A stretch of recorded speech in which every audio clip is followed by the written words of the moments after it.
chat. So we have 3 panels, 2 sections and 3 panels. And if you have questions, which I hope you can ask the questions via the chat room. So welcome to all of you. As you have seen in the video, combined transport is the answer to our prayers. Combined transport is the solution of the day. And you all know that combined transport today, door to door, is 40 to 70% more energy efficient and is accompanied by a 60 to 90% smaller carbon footprint than its Euro 6 diesel-powered truck alternative. This having been said, we are really thrilled to have so many participants, and we are thrilled also about our speakers. The first section will be some keynote speeches of His Excellency Martin Kupka, Minister of Transport in Czech Republic. We will have a video from Anna Depernay-Grünberg, MEP, and from Jan-Christoph Oetjen, also MEP, sitting in the TRAN committee as a vice chair. And we have Elisabeth Werner, Deputy Secretary General of the European Commission, and I welcome all of you. To start with, I would like to give the floor to Minister Kupka. Dear Minister, we met twice already this year. The first time we have met in Lyon at the TRAN Days, then we met at the RFC in Prague, and I'm really very, very happy and honored to welcome you at our conference.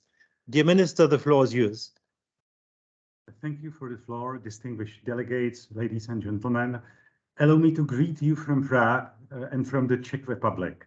This event takes place at the time the Czech Republic holds the presidency of the European Union, but also at the time we are facing a tough test of the resilience of our economies and transport system alike. The COVID-19 pandemic situation and then a conflict in Ukraine have urged us to change our attitude and behavior. We have realized the importance of having transport that is robust in terms of capacity, secured and energy efficient. However, the current situation is not always what we would imagine. Following the European Green Deal and the EU Sustainable and Smart Mobility Strategy, the connectivity throughout Europe should be enhanced while striving to reduce emission and to promote environmentally friendly transport modes. The Czech EU presidency has taken up these challenges and has focused on the railway transport as the key area. However, following the war in Ukraine that started in February, we are witnessing turbulent developments in the field of energy prices. The situation for electricity has become critical and has been hit in particular the rail transport. As the country holding the presidency of the EU, the Czech Republic has organized extraordinary meetings of the ministers responsible for energy to address these problems in recent weeks. In October, an informal meeting of EU transport ministers took place in Prague. Long before the date of the meeting, we decided to devote it to the railway transport and main challenges it is facing. At the time, we did not know yet that the just mentioned issue of energy prices would be among these main challenges, and that we would need to consider how they will affect the fulfillment of the EU transport policy goals and commitments related to decarbonization. However, the ministers of transport agreed that, despite rising energy prices, it's necessary to continue the further electrification of the railways. We also debated what practical measures are used by individual countries to achieve electricity savings. Without radical measures, such as capping prices for end consumers, and impact on the competitiveness of railways would be destructive. In the long term, however, it's necessary to find a more sustainable solution that will not be so costly and will not disrupt the market environment across the EU. On the other hand, there are other challenges. I was glad to hear from the EU transport ministers that there is willingness to work on better capacity allocation. I also noted a push for better coordination of construction and maintenance works. In order to improve connectivity, the development of transport network needs to be enhanced, and the undergoing revision of the TEN-T is a part of this process. It should become one of the starting points for increasing the share of rail transport in Europe. Rail transport cannot be implemented without an infrastructure with sufficient parameters. Therefore, we welcome the ambitions of the proposal regarding new infrastructure parameters, operational requirements, as well as efforts to streamline the core network corridors and rail freight corridor structure through the ETC concept. Our ambition as the presidency country is to retain the provisions in the final draft of the regulation that will make it possible to increase the competitiveness of rail freight transport. We are aware that the current parameters of European railway in many respects fall short of the standard used in rail freight transport in other parts of the world. On the other hand, we understand that investments in railway infrastructure represent a very expensive measure that must be planned well in advance. That is why we appreciate the European Commission's proposal for higher parameters for projects of common interest, such as train length. It's necessary to realize that without increasing these parameters, rail freight transport will not only be able to increase its performance according to the current strategic objectives of the EU, but it will be difficult for it to maintain at least the current market share with regard to customer requirements. Our effort is to ensure these parameters to the maximum extent, at least for the main TEN-T network, even though we understand that this issue is very sensitive for some countries. In the Czech Republic, the unaccompanied combined rail transport is operated. It's mainly the transport of containers from seaports. Until 2018, we observed practically an annual increase, but after 2018, there was a slight decrease. The essential infrastructure for combined transport are the terminals. In the Czech Republic, they are completely owned by private entities, which are either operators of combined transport, carriers, or transshipment operators. The development of this infrastructure receives support through EU funding programs. Public support for the support of combined transport terminals has been approved by the European Commission and has taken place since 2014. The program is focused on the construction of completely new terminals or the modernization of existing ones, including the possibility of acquiring transshipment mechanism. In the previous program period, calls for support for the acquisition of intermodal transport units were also announced. Furthermore, the Czech Republic is now in the process of pre-notification of public support for development of railway sidings.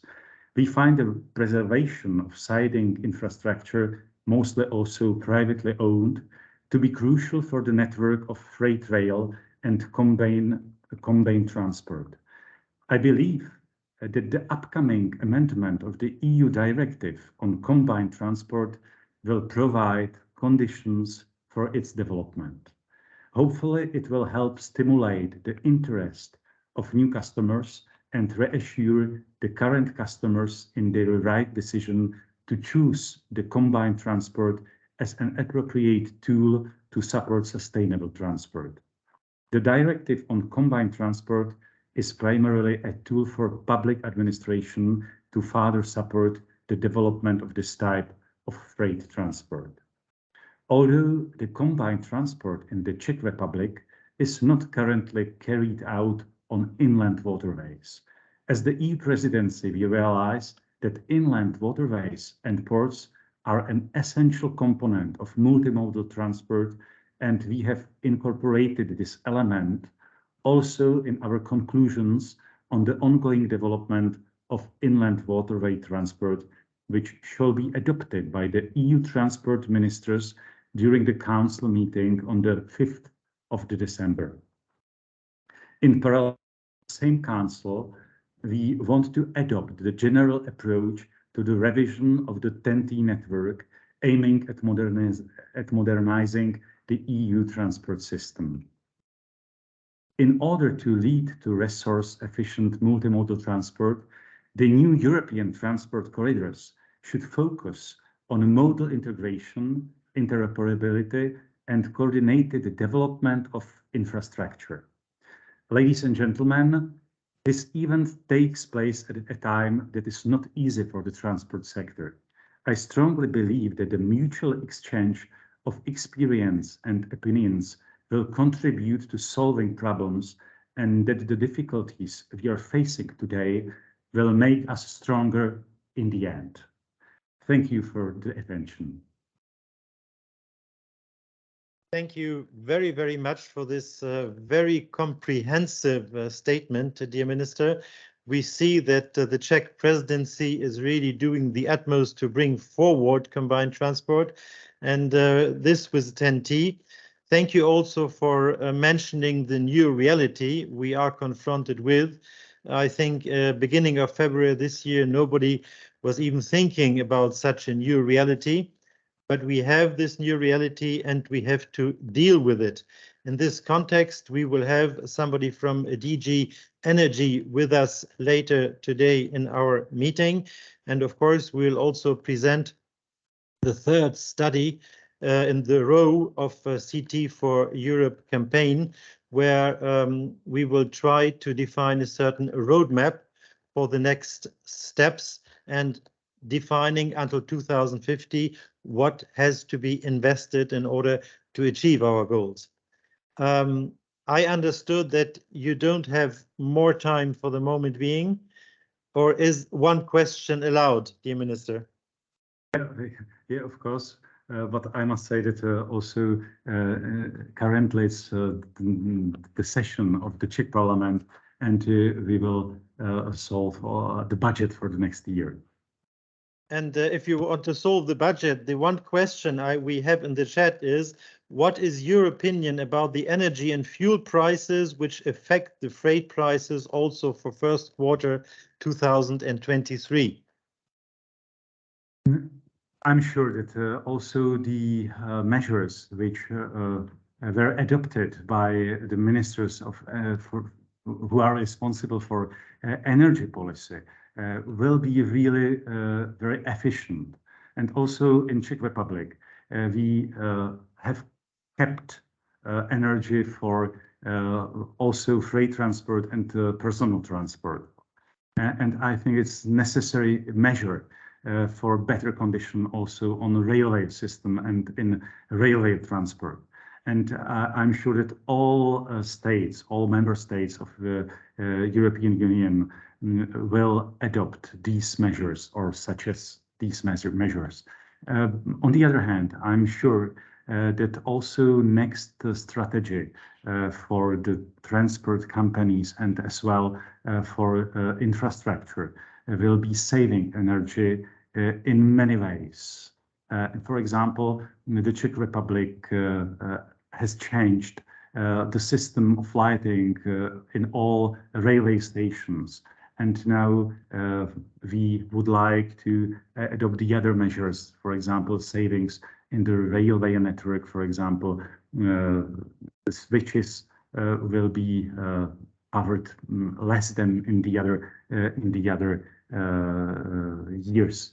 And I'm sure that also the next possibility of new sources, new renewable sources of energy will be used in the next year.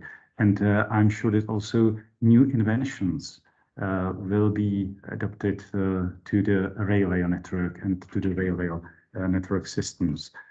On the side of the carriers, will be new locomotives which are able to reduce all extensions of energies. Thank you very much, dear Minister. I'm sure we will meet again in the context of our campaign CT for Europe and with the upcoming legislations. Thank you for all your efforts. And I know that you're really under time constraints, so it was really a pleasure to have you with us. And with this, thank you again. We will go to the next panelist in this panel, and this will be a video from Anna Dupernay-Grünberg from the Trend Committee, member of European Parliament.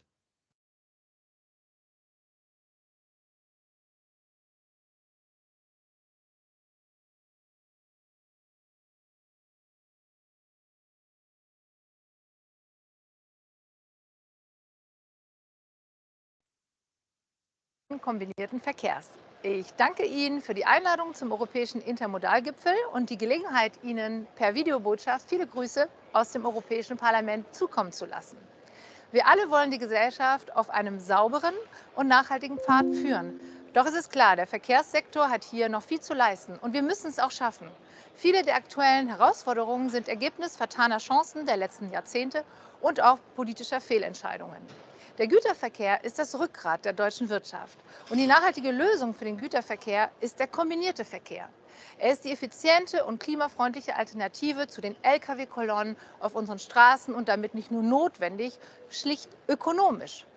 Ansätze für die Transformation gibt es genügend, zum Beispiel der Schwerverkehrsabgabe in der Schweiz. Seit 2001 bezahlen Lkws in der Schweiz auf allen Straßen eine Abgabe, die zu 2/3 in die Bahninfrastruktur direkt fließt. So schafft die Schweiz mehr als doppelt so viel Schienengüterverkehr wie Deutschland, nämlich 37%.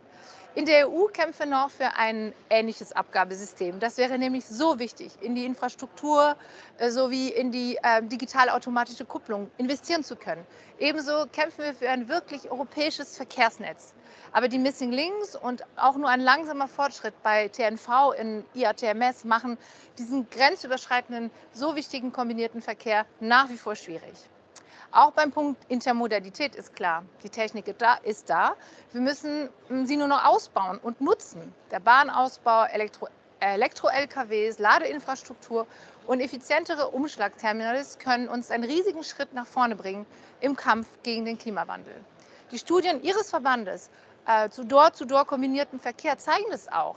90% weniger Treibhausgasemissionen und 70% weniger Energiebedarf, sowie bessere Arbeitsbedingungen, bessere Luft und weniger Staus und Straßenverkehr. Ich setze mich dafür ein, dass das Realität wird und wir gemeinsam den Güterverkehr neu gestalten können. Genau deshalb ist mir der Austausch mit Ihnen äußerst wichtig. Im nächsten Jahr stehen ja auch viele EU-Gesetzentwürfe zum Güterverkehr an, zum Beispiel die Überarbeitung der Richtlinie zum kombinierten Verkehr. Hier müssen wir unsere Vision eines klimafreundlichen Güterverkehrs gemeinsam auf den Weg bringen und auch unsere Synergien nutzen. Und meine Vision ist es, dass in Zukunft jede Unternehmerin, die sich dem großen Wandel verschrieben hat, sich natürlich für die Schiene entscheidet, weil der kombinierte Verkehr flexibel, zeitgerecht und klimaneutral geworden ist und so ihre Ware ohne schlechtes Gewissen und wettbewerbsfähig über die ganze Europäische Union verteilen kann. Ich freue mich auf eine gute Zusammenarbeit weiterhin und wünsche Ihnen eine fruchtvolle Arbeit auf dieser heutigen Konferenz. Wir zählen auf Sie.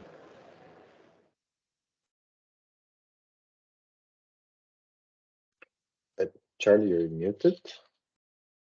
Thank you very much, Anna, for this very clear statement in favor of combined transport in Europe as the backbone of freight transport in general.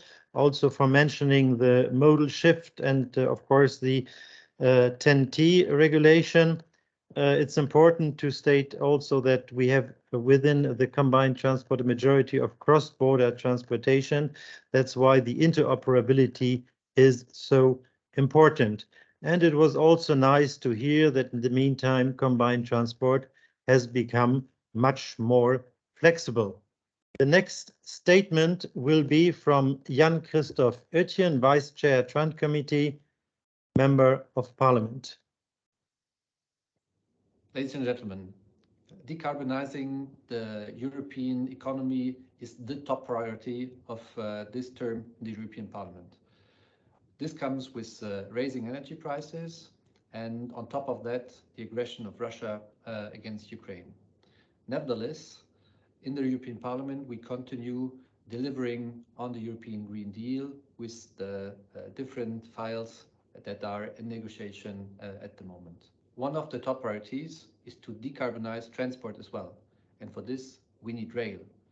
So we're addressing those issues in the actual discussions concerning the TEN-T network, because our aim is to fully use the potential of freight, and for that we need better intermodal connections between road and rail. Intermodal freight transport is 40 to 70% more efficient than traditional road-only transport. So we have to focus on this, and we have to aim for having better intermodal connections in order to make rail deliver. We have a situation where the Council is not very keen on giving a new impetus on a legal framework concerning rail transport. But from my point of view, we have to foster the legislation in order to make sure that we have better intermodal connections. And for this, in the TEN-T regulation, we will focus on those aspects, especially concerning the hubs. Furthermore, in Connecting Europe facilities, we do more financing for railway. This is an important message from the European Parliament to the member states. They shall invest in rail infrastructure and capacity. Our aim in the European Parliament is that rail delivers. For this, we need more intermodal services, and you can count on us to make the right policies in order to make this happen.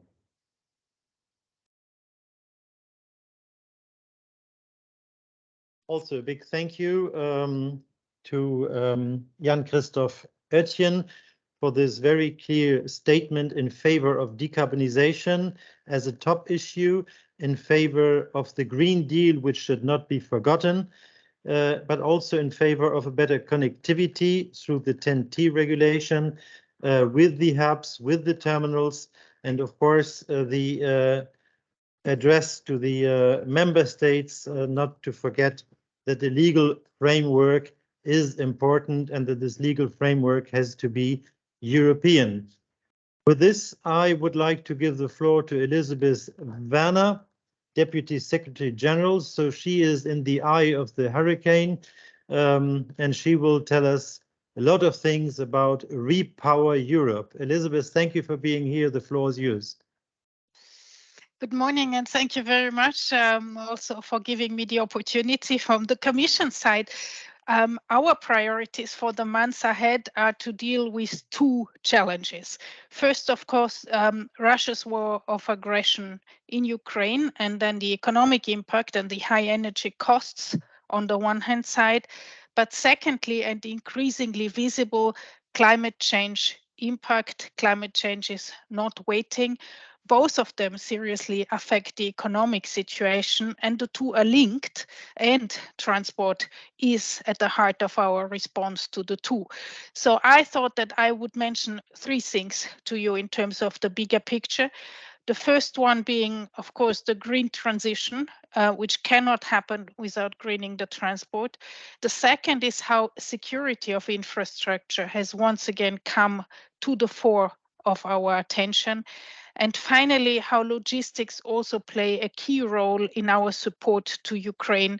And I would like to also mention the solidarity lanes, because I know that many of you are contributing to this. So let me start briefly with decarbonization.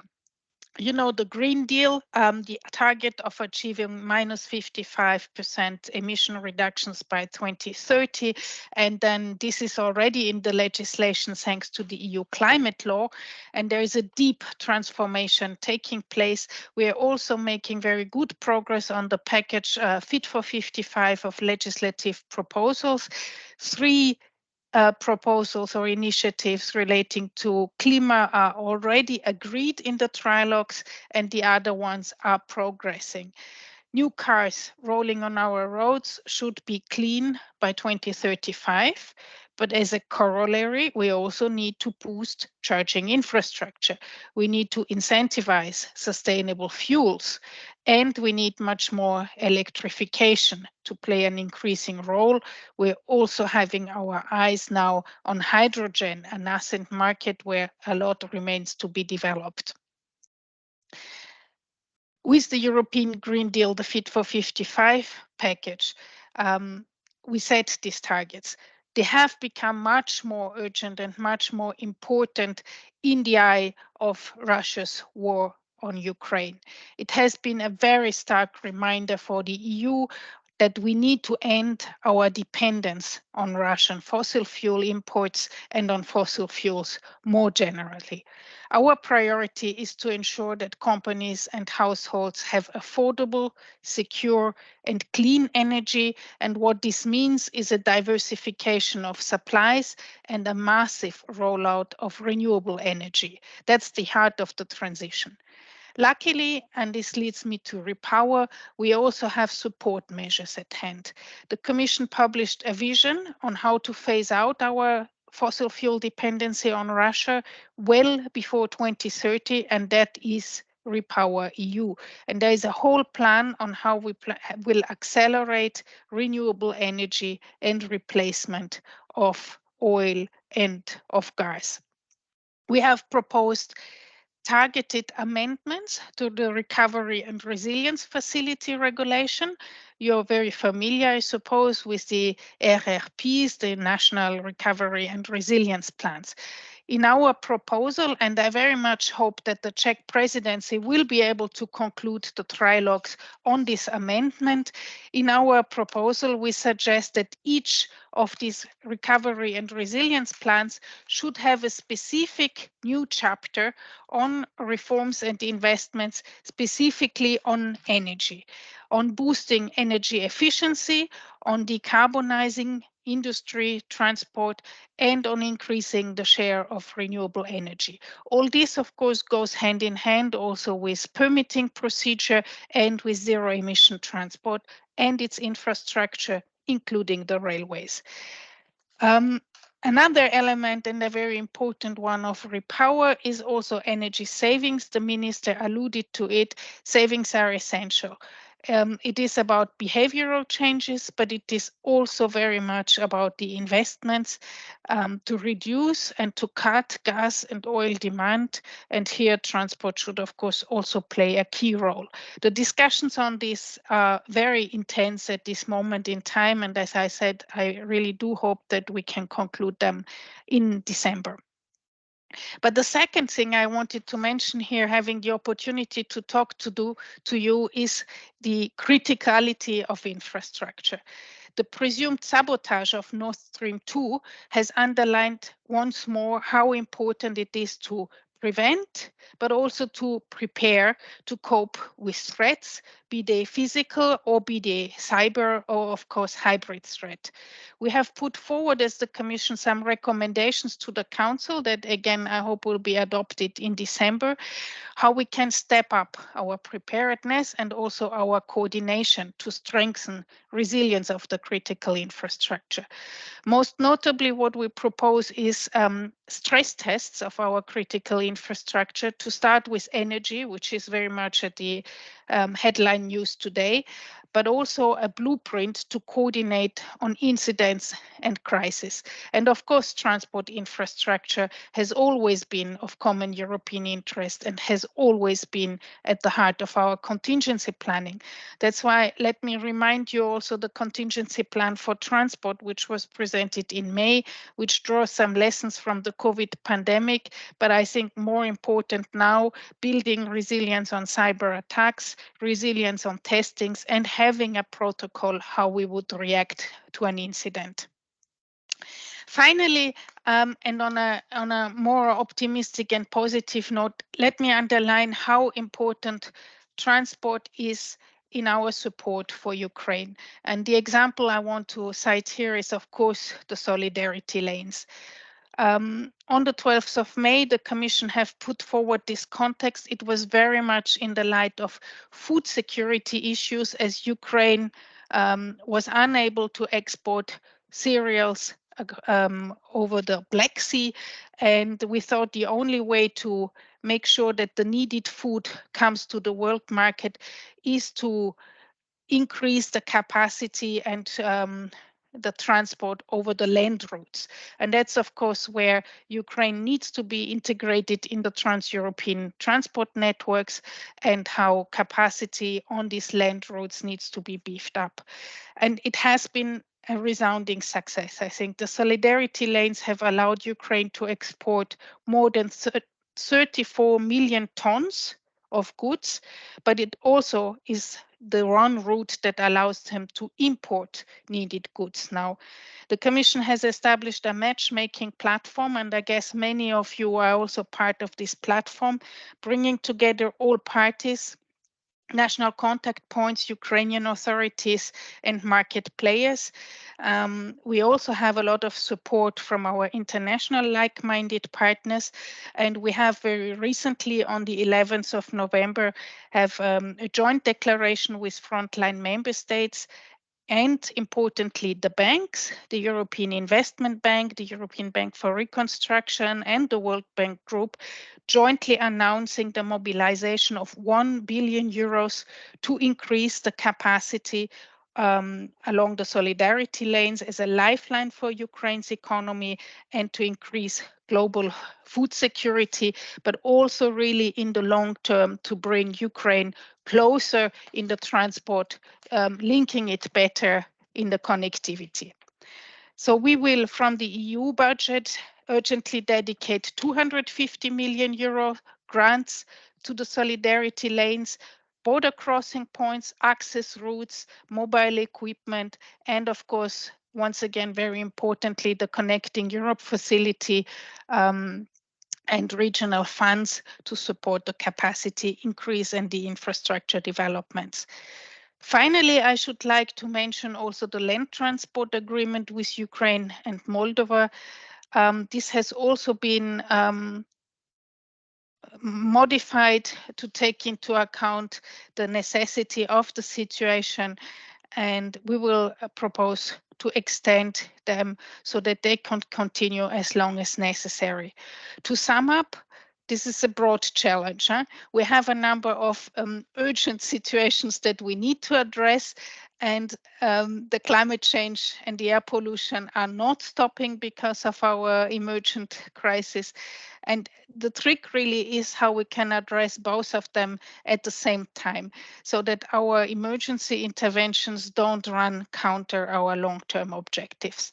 But I hope that my examples have shown how not only essential transport is, but how actually our short-term measures lead us logically also to reinforce our long-term objectives and measures, because the goals are very clear and they're very confirmed actually.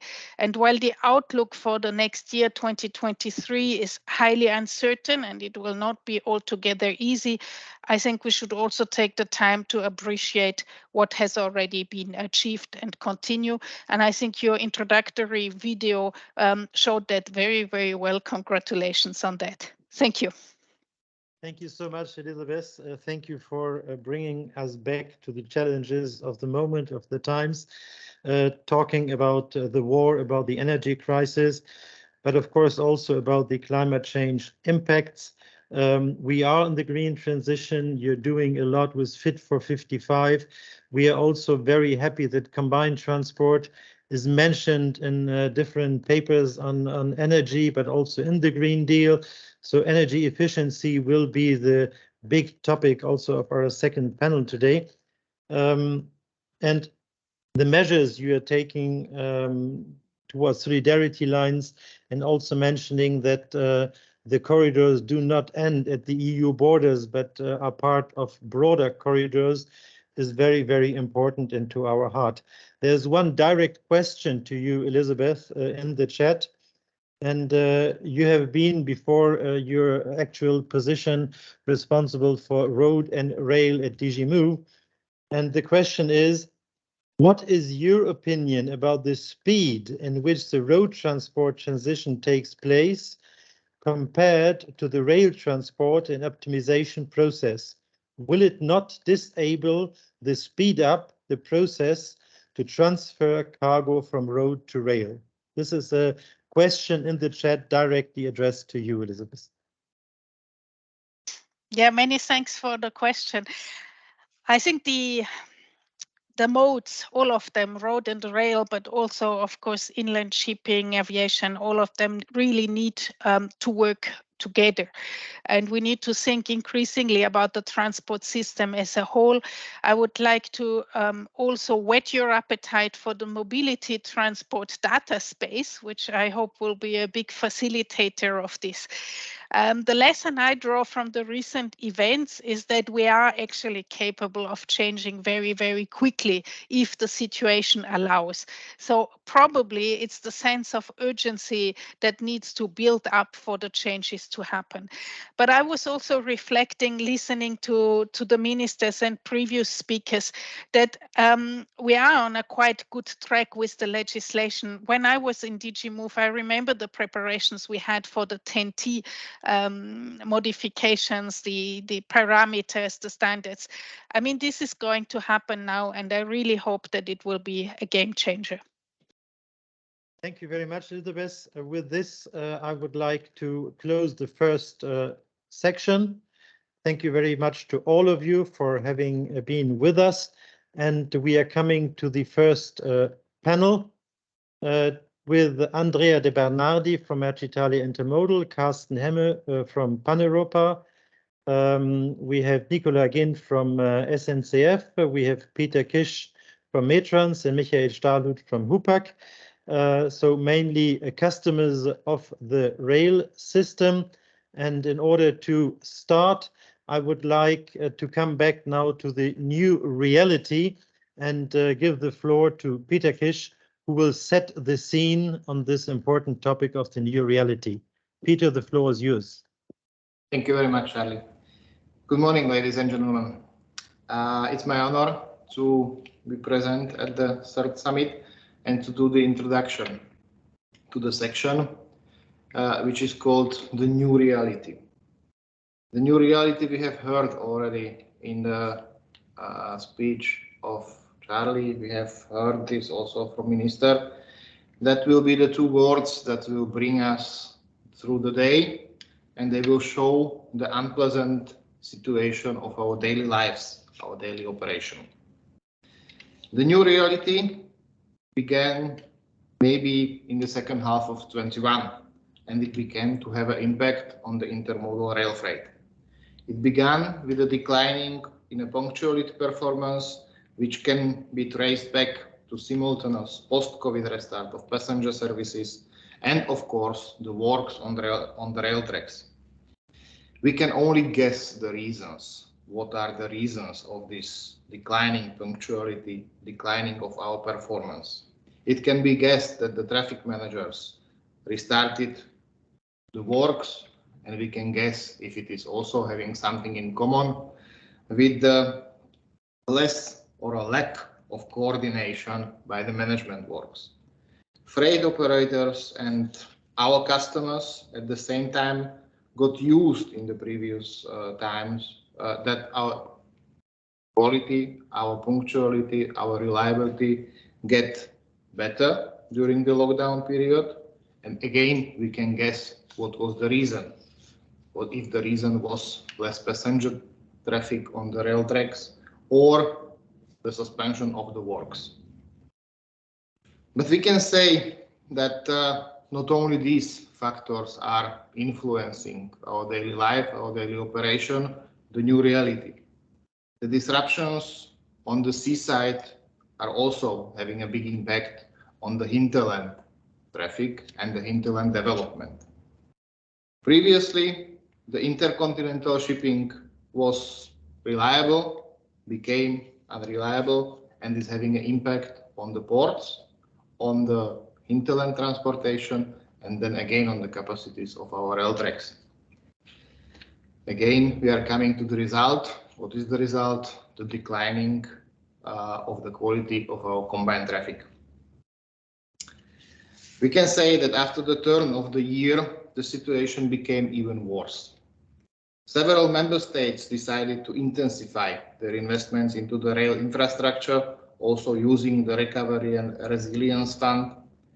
Overdue maintenance, which were needed and which are still needed, have been accelerated to upgrade the TEN-T parameters. The outcome is further worsening of the quality performance and disruptions to the timetable of freight trains that takes weeks, sometimes months, to recover from this. The next is the energy. Energy has been already mentioned today, I think, by all of the speakers that were before me. And the eruption that started autumn 21 added a completely new dimension to the new reality. We are facing increases 3 to 10 times of the traction electricity, and we are still not on the end. The need for adding of energy surcharge that is mostly known by all of you and all of us is something new that was till that time not known by the railway transportation. This is again a part of the new reality because these surcharges that were checked monthly, quarterly, were only known in a shipping, in a trucking, maybe by the aviation. This is again something new for the market, for the customer, and again is bringing something that the market has to face because the market is at this moment again less reliable. The fourth component of the new reality is that we are still not knowing what is the exact plan of the infrastructure works, and we are getting monthly, weekly informations about prolonging and adding additional works into the reconstructions, into the building for the coming years. So the 23 and 24, 25 will be again the year of the challenges for the railway, how to secure our daily life, how to make daily our operation, how to bring the cargo to the rail.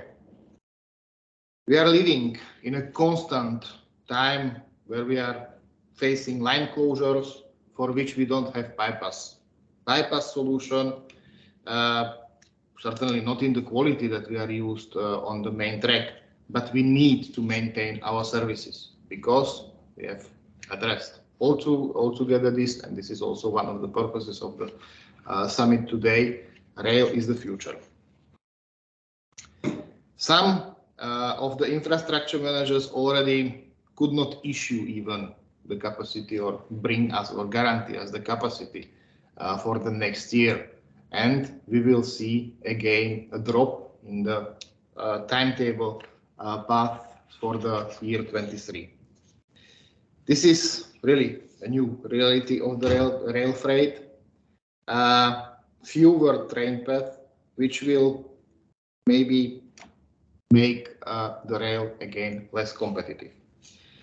Some of the European member states made interventions offering the support to the struggling sector, or post-COVID, or this new reality with the rail closures, energy, and the other problems. Others needed to be more convinced, but unfortunately, I have to say that some of the European member states did nothing. The European Union did what it could by allowing this temporary suspension of track access charges, helped with the constraints of the state aid, but each and every member state has to act, or had to act, and has to act also for the future. The sector, through the associations, like also URR, began intensively communicate this. This is also part of our daily work as the railway undertakings, as the railway operators, and we need to intensify this communication towards the decision makers. We have devised also solutions, creative compromises that could be quickly implemented. For example, extension of the business process described in the R&E contingency management handbook. That man-made contingencies such as works or a combination of works with the potential to cause major disruptions to cross-border rail traffic. We have also recommended to implement the prioritization for the combined traffic, similarly to the trains or energy trains, let's call them energy trains, like we know this from Germany, Poland, Slovenia, and some other European countries. As the last point is the transfer, or maybe a solution, is the transfer of the train path which are used by the passenger traffic or passenger trains which are having a low utilization. This is also something that can be considered because some of these can be maybe replaced by buses and will give further option to develop rail freight. The energy issue should not be treated by enacting effective price caps for the traction electricity. We see already some intentions from Germany, we see some intentions from Czech Republic, and Czech Republic can be taken as one of the examples where the Správa železnic issued already the letter beginning of the week with a cap and bringing us to the fact that we will have guarantee what price we will have for the next period. I'm very sorry to say the fight is not over. The solutions are not crystallized. The struggle is ongoing. Our rail freight sector has yet to be granted the solutions that it needs to maintain the level of our services, expectation of the customers. We need a constructive attitude from policymakers. We need creative solutions to tailor the framework of the new reality. And we need to secure that the rail freight and also the combined rail freight will be an option that we will have still possibility to develop further. Because as I have mentioned, we have to rely on the rail, and the rail is the future. Thank you very much. Thank you very much, Peter. This very well sets the scene. We are now coming to the panel, and I would really mention that what you just said, Peter, is the challenge of the moment, but I really like the way that you proposed also solutions. So we don't leave it up to lamentating. We don't leave it up to just blaming. We have to come up with solutions such as creative compromises. And of course, what we need there is political will and a constructive attitude from the politicians. So let's come to the panel, please.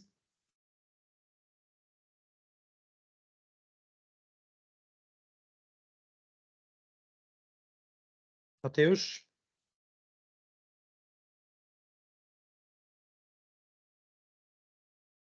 So here we are again in our panel. Looks like a real panel. And the first one whom I would like to ask a question and whom I would like to present a little bit the situation in his country is the champion of Italy, Andrea Bernardi, Merci Italia Intermodal. So please, Andrea, if you could tell us what happened in the network in your company with the networks you use, and perhaps give us some exemplary solutions, some solutions which were implemented in your country. Andrea, the floor is yours. Thank you, Charlie, for the invitation to this interesting forum. I think that first of all, we have to say that we are in front of a new era, and that's why our group, the FS group, decided to name the new 10 years industrial plan Un Tempo Nuovo, which means a new era. I think that our sector is a strong sector. We have demonstrated during and after the pandemic period that logistics needs the support of combined transport. I think that all the countries in Europe, Italy included, decided to work to make our sector stronger, but it is very difficult in a period of big transformation. As mentioned before, excessive infrastructure works, energy crisis, supply chain disruption are only a few examples. I think that in Italy, we are working with different measures. One of these, I think, is a medium long term perspective. Giving you 3 examples, I will mention 3 measures which, in my opinion, are very important. The first one was the Moveo initiatives led by the Ministry of Infrastructure and Sustainable Mobility. The ministry decided in the last months to write together with all the stakeholders the draft of the new strategic guidelines for mobility and logistics. This was a very important moment in which all the stakeholders had the opportunity to be present to write these strategic guidelines. And the FS Group and the Merci Italia Group, my company, strongly participated to these meetings to illustrate the necessary measures to strengthen our sector. The second measure, I think I have to refer to the new approach of the FS Group to the logistic activities, rail-based logistic activities. We have created inside the FS Group a logistic hub with clear strategic priorities. This means partnership with larger companies in the logistics sector, development of first and last mile connection. And these strategic priorities means that the FS Group wants to sustain and push the sector through a huge plan of investment. We have planned to invest 2.9 million euros in the next 10 years in rolling stocks, terminals, logistic facilities. The third measures that I think it's common all over Europe, but in Italy we are pushing a lot, considering that all the a few TEN-T corridors pass through Italy, is the huge plan to upgrade and renew the infrastructure network in Italy through the infrastructure manager. We are strictly working closely with the infrastructure manager to define this process and this action. These 3 measures are medium and long-term measures, but I think that in this new era, we have to plan in advance what we need for the future.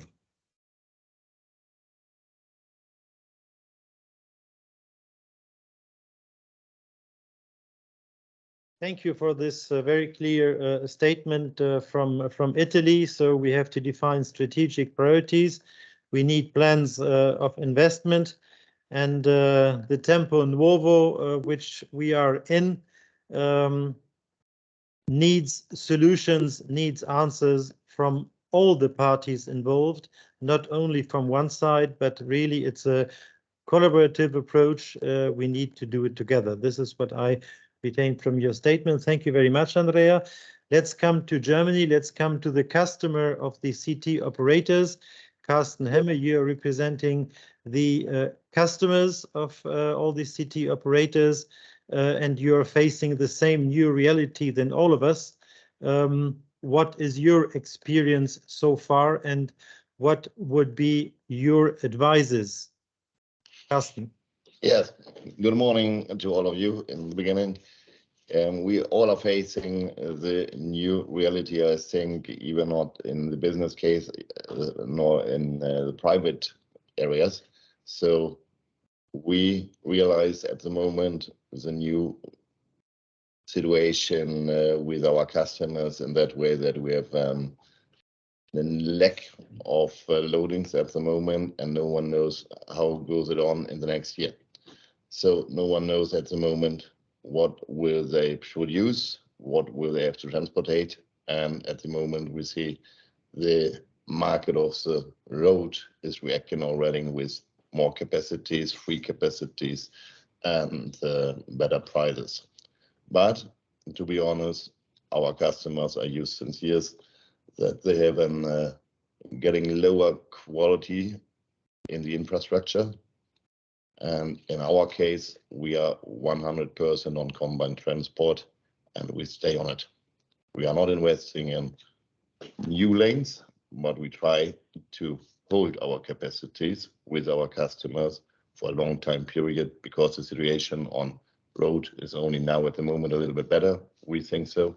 And we all have the situation with increasing energy, even on the road. So what we need is clearly plannable infrastructure, reliable departures, reliable transshipment times and lead times on the terminal situations, and on the works cross-boarding plannings on the tracks, because in our opinion, we can only hold the modal split we have now. I'm not speaking about increasing at the moment, only to hold the amount of shipments when we reach the targets, length of trains, weight of trains, reliable transshipment times for the shippers and for the transport company, because we need a higher turnaround of our assets. And then we altogether will reach our targets, I think. If we will go through the next year, maybe the next 2 years, with the high energy prices and low quality, then we are very happy if we hold our stakes here, and then after we will for sure have an increasing market, I think so.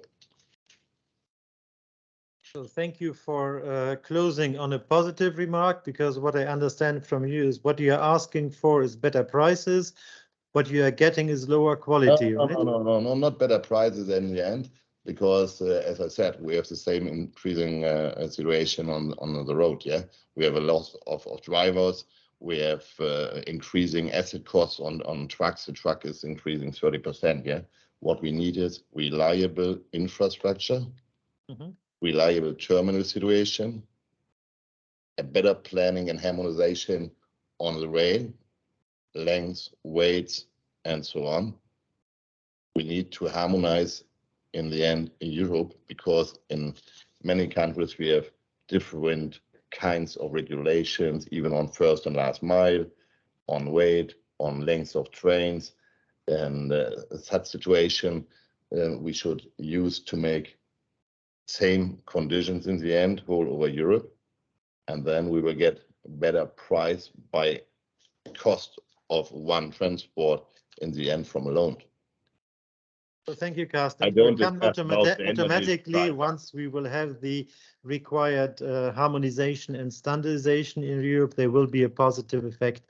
Thank you for this interesting statement. And now we come to France. Nicolas Gint, I'm really very, very happy that you could come and join. I know that you only came back from holidays yesterday, but welcome to you, and please let us share a little bit the situation in France. Yes, thank you for welcoming. So what about the situation in France? As everywhere in Europe, I think it's complicated, especially in terms of the network situation. There's no quick fix for those problems, and we need to give some medium to long-term solutions to those problems. Government in France has taken some interesting decisions, not only by defining a strategy for freight development that has been released in 2021, that embarks all stakeholders, not only RUs, combined transport operators or infrastructure manager, but also shippers and government itself, and that defines more than 70 measures related to the network, of course, to financial aids, to more adapted rules, or I would say also innovations, in order to promote the mode and accelerate the modal shift. Interestingly, 2021 results in France were pretty good in terms of the mode market share up to 10.6, still too low, of course, but coming from 9.5, and after a few years of steady, even slower but steady decline. So that's very encouraging, and that's the first brick of these important measures that were decided in 2021. Part of it, strong financial support to the industry by the government, a yearly subsidy plan of 170 million euros to the industry that is guaranteed until 24. We are working with the industry and the government to get confirmation that this plan will be extended until 27, because we know that our clients, shippers, need some visibility and long-term visibility on this plan. And this plan has a strong focus on combined transport, so that's good news. It's about subsidy for handling costs. It's about subsidy to support the launch of new services. So I would say it's important to see this plan as being supportive not only to conventional trains but also to combined transport. May I mention the 210 million euros subsidy that has been decided to adapt the works on the network. We all know that works are damaging significantly our services. Government has decided to grant 210 million euros to the infrastructure manager in order to adapt those works, by accepting that sometimes they can be more expensive to perform, and to do that, government is ready to offset some of these additional costs. And final leg to this for this plan, it's investment, already 1 billion euros to support specific rail freight investments on the network. We are working to get an additional 3.5 billion euros. That would be about not only marshalling yards but also combined transport platforms, secondary network, and so forth. So that's there's a lot happening. Not easy to see quick fixes in what is happening at the moment, but definitely there is an ambition for the mode in France, and that's encouraging to see. That sounds very encouraging, but coming back to the new reality, how do you feel in France, this new reality, which was exposed by Peter Kish to set the scene in the beginning? What is the effect, direct effect in France? Is it comparable to the others? Is it different? Any specificities? It is very comparable, of course. No need to say that electricity prices are going up and energy prices are going up.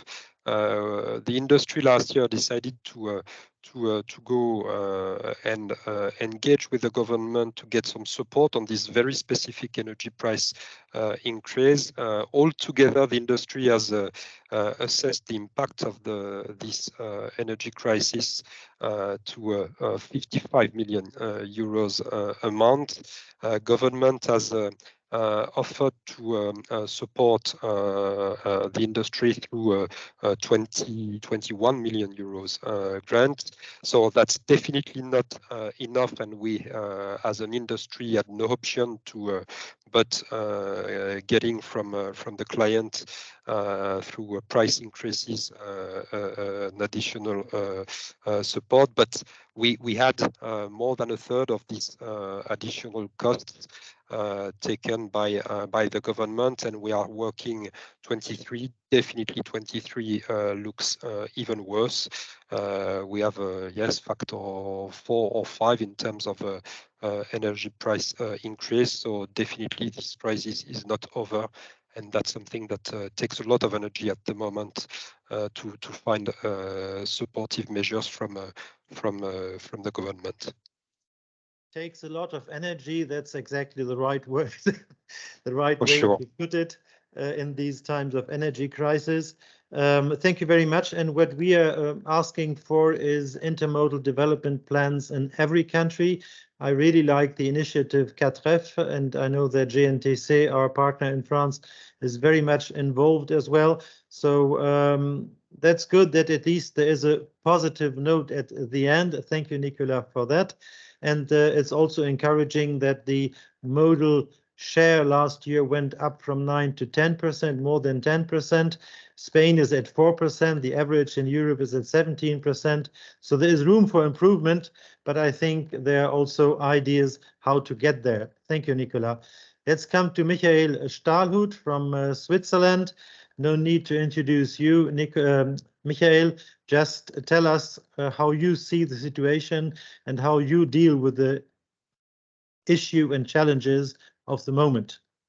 First of all, a big thank you to all of you listening to the new reality. I must say thank you to you all giving us your ears. I must admit that the introduction of Peter is a good picture. What is our new reality?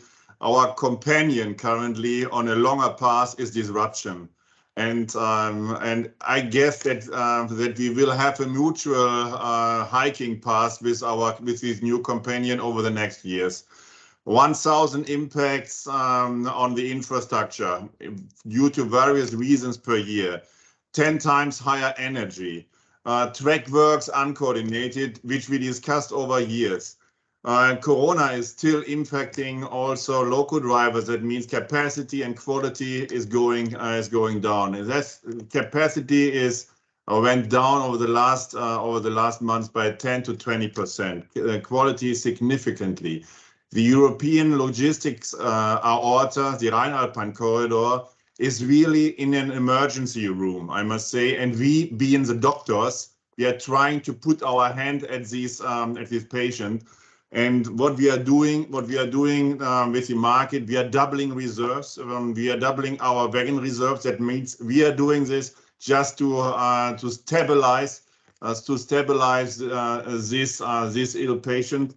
And we spend additional local drivers. We, as being an operator, we even foster the bypassing of Germany via Belgium and France, by even being jeopardized by uncertain energy regulations, because in some countries is going up, in other countries is going down, and nevertheless you cannot, if you want to bypass, if you being again in an emergency room and you set a stent, you set a bypass, and you do not know how the stent is working, means the energy price in a different country is different compared to the other one. We have to understand this, and we have to find our European understanding of a mutual energy market, possibly. On a longer term, if the patient is coming back only in hospital, I guess we have to prepare ourselves for safeguarded capacity, even with track works. This is significantly needed, because freight could not jump on freight on rail, could not jump on a stretch on a road and then going back on rail. That is maybe possible for passenger, but it's even impossible for containers because they could not walk. And that is important. That means we need this. And another measure which we can do tomorrow is even lengthen the trains, because making the trains longer, we can maybe reduce the volume of trains by track works, but we can lengthen the trains. That means we need a safeguarded capacity, even with track works.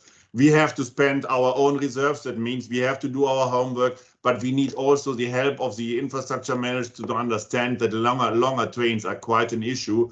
And then hopefully sometime in some years, the patient is coming out of hospital, and we can have a walk without our new companion. And that is maybe something which is coming in the future, hopefully in some years. Wow. So we are the doctors, and the patient is really ill. I think that's a good picture. And also thank you for talking about disruption as a companion, because we will not solve all the issues within the next weeks. So we have to be prepared to have these disruptions for a longer time, but still we need, in order to survive, to find the right solutions. And I heard from all of you that you are ready to put the maximum into the solutions in order for the patient not to die. It's really a matter of surviving. So we have to safeguard capacity. And of course, all this is also addressed to the political framework. You know that we have the momentum now with the greening freight package with some very interesting and impacting legislations. We will talk about this later in the second panel. We have the energy issue. We have done a study, and in the study, we will show what is needed in terms of investments in order to achieve our goals. Peter, from your side, you are in so many countries very active. Very shortly, how does it impact your direct business? First question. And secondly, as you opened the panel, perhaps give us some conclusions to the panel in order to close this first panel. Thank you very much. Michael started with the doctor issue. I'm searching for the defibrillator sometimes. Look, I think it has been described. We cannot live in a time where we are missing 20–30% of the capacities because of the regular works that, of course, they have to be done, no question. The question is why we have a little bit forgotten the rail. When we are speaking about Central and Eastern Europe, we can say that 30 years there was no investment or no major investment into the rail track or the railway infrastructure. There is no discussion. There is no open ear. There is no understanding of the needs of the railway transportation. This is one of the biggest issues, because with the closure of the Elbtal that started, we are missing one day completely, and on other days we are missing the capacity. How can I transport the trains via Horka or via Hep, where I need to go diesel, where I need to go with lower weight, where I need to go with shorter trains, and make the service?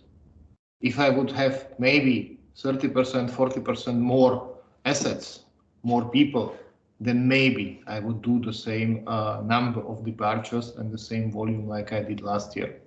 This is something that is unusual for each and every segment of our lives.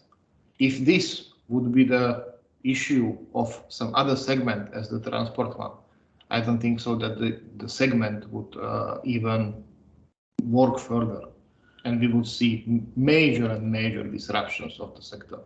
But the rail is somehow still doing it, but is still forced to adapt new things.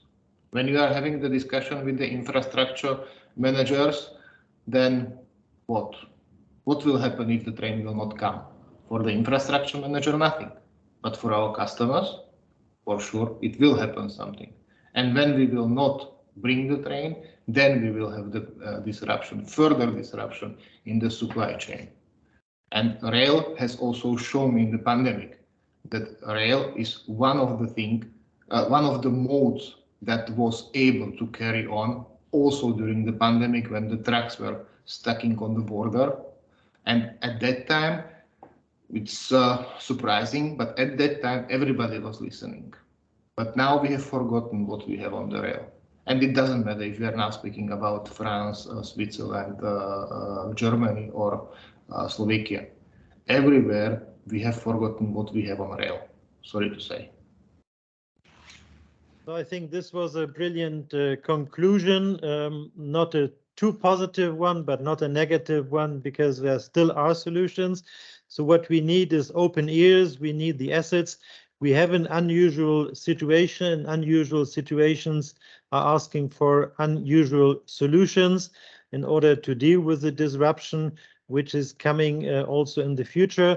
But I think we can still close the panel on a positive note, because all of you have said that you are working on solutions. You believe in combined transport as the solution to achieve the Green Deal targets.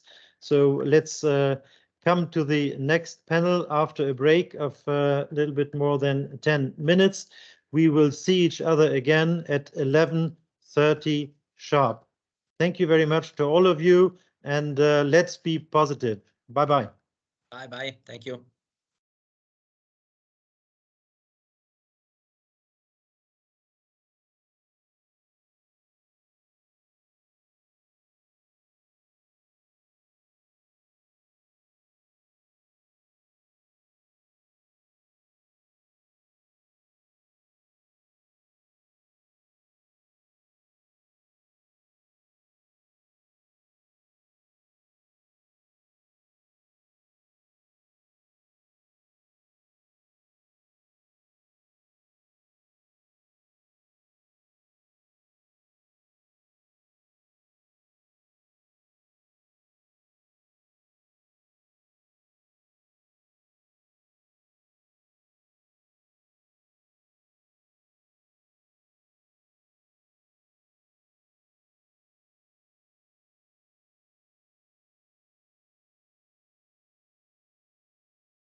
So, ladies and gentlemen, here we are again, friends of the combined transport.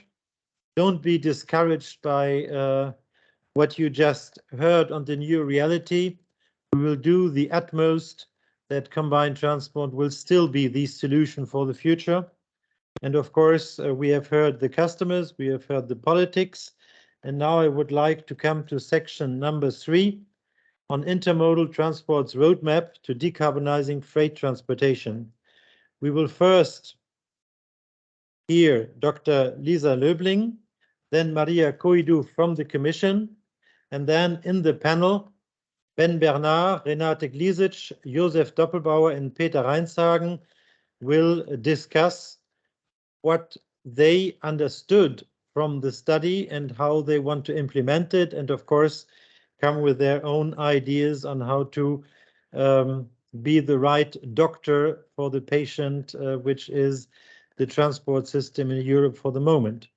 Unfortunately, Renate Glisic will have to leave at 12:15 sharp, but there will be Constanza Martins later de Almeida at 12:15 from DG Energy to give her thoughts on the energy crisis issue and on the energy efficiency.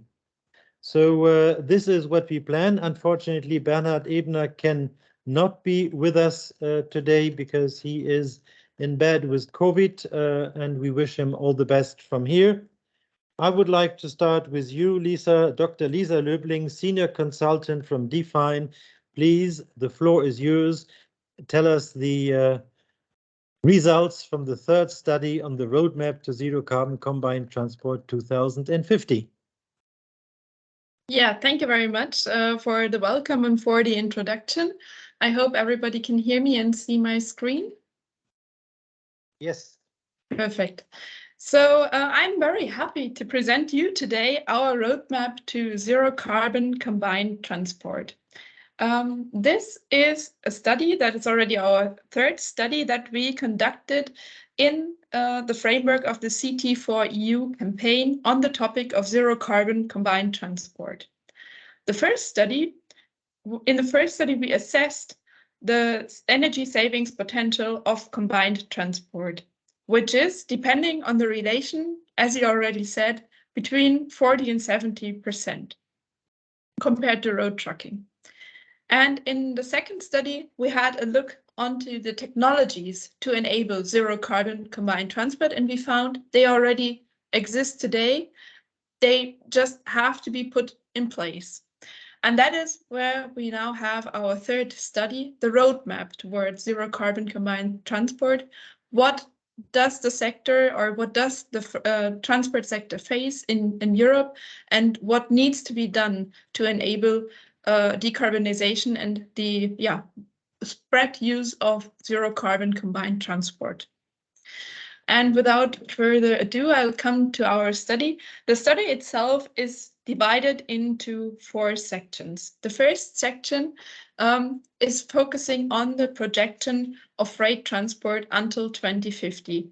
This is the basis. We need to know what the sector will face until 2050 to determine which capacity and which investment is needed for the different modes. And for doing this, for doing the projection, we use the European reference scenario as a basis, because that is also the projection where European policy making is based on. But then we had a deep look into the projection for the rail share, because we wanted to come up with a modeling that enables to meet the European strategic goals. For example, the one laid out in the Transport 2050 white paper. And then we assess what does this also mean then for combined transport and the intermodal transport sector. And with this basis, we looked into the 3 different modes: the rail transport, road infrastructure, and the intermodal transshipment and intermodal assets. And we performed a capacity assessment, looking what is the infrastructure currently capable of transporting, and what is the gap towards 2050, what needs to be done. and also then looking into investments, which is what is needed to enable zero carbon transport until 2050. And yeah, in the next slides, I will dig deeper into these 4 sections and also share our results with you. Here you see now the projection for freight transport that are important figures and important developments.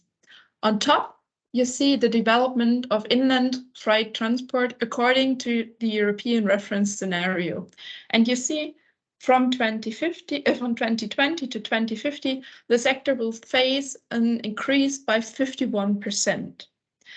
And looking into long distance transport, that is the freight that is really suitable for shifting towards rail and intermodal transport, we see that the increase is even a bit higher, 54%. So what does this really mean now for rail transport?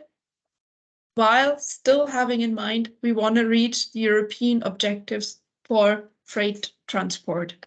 So to end up 2050 at a share of 44% of rail and long distance transport, the rail freight sector needs to face an increase in volume of 300%, so tripling of the freight volume.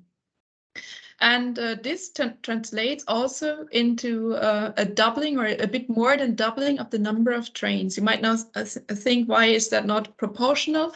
That is due to the fact that on the one hand, we assume that 10T is progressing and these standards will be applied throughout the network so that long trains and heavier trains can run throughout the network. And secondly, we see that the composition of rail cargo is shifting in the coming years towards containerized cargo. And while one might think, okay, this is less dense, maybe also containerized cargo does not require that many empty runs for redistribution of units. So that's why the tripling of volume does not translate into a tripling of trains, but only in a bit more than doubling. And what does this now mean for combined transport? The projection shows that intermodal rail will make up 70% of rail transport until 2050. That means that the sector of combined transport would need to grow by a factor of 4, but translating that into a yearly growth, that means 5%, which is realistic, which is ambitious, but realistically reachable. Now let's look into the 3 different modes of combined transport. On top, you see again the projection for freight volumes, tripling, and the projection for the number of trains per day, a bit more than doubling. And to cope with that, the infrastructure needs capacity increases. And these can focus either on the trains to increase the load on the trains or on the track capacity. Just focusing on some of the measures that are indicated, for example, having 740-meter long trains with a 22.5 tons axle load throughout the whole network offers a huge capacity gain. And that is a measure that is already foreseen in the 10T regulation guidelines. And it has already started to be implemented. The network is partially already ready, but not totally. There is still a way to go, and there is still costs associated with that. And there are also measures regarding track capacity. I will also focus on some. ERTMS was mentioned by several speakers already today. That is also part of the 10T and also already partially implemented. But still, it's needed for better block signaling. It's needed to increase the track capacity. Another measure, timetable redesign, that is currently also underway, and this will help to harmonize timetabling, and this will also help to unlock track capacity through better operational efficiency. And we see when we add up these capacities, there is capacity gain possible in the current network, but still we're not that optimistic that this will all add up without any interference and all these capacity gains will are really reachable. So that's why we also included an elimination of bottlenecks. That was already indicated in the core network corridor analysis. And yeah, by building siding options and upgrading from single to double tracks, capacity can be gained by elimination of bottlenecks, and this does also require further investment. So in the end, regarding the rail network and the capacity of the rail network, we see the infrastructure has the potential to cope with the increase in freight transport, but it needs investment totaling to 490 billion euros until 2050. So let's look into the other sectors. Looking towards road transport, one would might now think, okay, we're talking a lot about rail. Why is road also important for combined transport? And that is because combined transport involves road legs. They make up to 15% of the total distance. Typical road legs have a distance below 75 kilometers. And the TEN-T road network is in already a higher status of completion. There has been invested already quite a bit into the network, and there's also further investment planned until 2050. But now we have our modeling, which includes an increased shift to rail transport to meet European strategic objectives. And that is what you see here on top in this graphics. The European reference scenario, just the plain scenario until 2050, this ends up at a rail share in long distance transport of 28%. Our modeling includes reaching the goal of having 50% of long distance freight transport until 2050 in sustainable modes, rail and inland waterway. So we have 44% rail share in long distance transport. And now comparing these two scenarios, we see that the ton kilometers in long distance road transport are decreased by 420 billion ton kilometers between these two scenarios for 2050. But since we shifted to intermodal rail, we have more transport on road legs. So we have an increase by 40 billion ton kilometers. But net, there's a reduction in road transport. And this reduction in road transport between the scenarios, the one that the current regulation is based on and the one that we come up with, between these, there is the potential for saving also trucking hours, 350 million truck hours. And this all can also be translated into demand for truck drivers or diesel when you assume that all these trucks are run on diesel. But on the other hand, there we want to be open, like there's also a demand for further container chassis that can then be transported, that can take the loading units that are transported by rail. So the demand for container chassis will increase until 2050 by 60,000. So all this together, we see there is investment needed, but in a net perspective, we see that there's kind of a positive effect when comparing these two scenarios. Now let's have a look into the intermodal transshipment, the terminal network and the intermodal assets that will be needed for combined transport, enabling zero carbon combined transport in 2050. Looking at the status quo, the terminal network in Europe includes about roughly 850 road rail terminals, several of them on the core network, some with restricted access. Looking on the wagon fleet, there are about 630,000 rail wagons in total. About 10% of them are special intermodal wagons. So what needs to be done in the network to cope with this projected increase in combined transport? First of all, it's important to implement the TEN-T standards. They already offer huge capacity gains that are needed to cope with the volumes projected. Also, 300 new terminals are counted in the revision of in the proposal for the revision of the TEN-T guidelines. So these are necessary to offer the capacity in 2050. And there are also further measures that will allow terminals to unlock potential and unlock capacity that is available but currently not usable.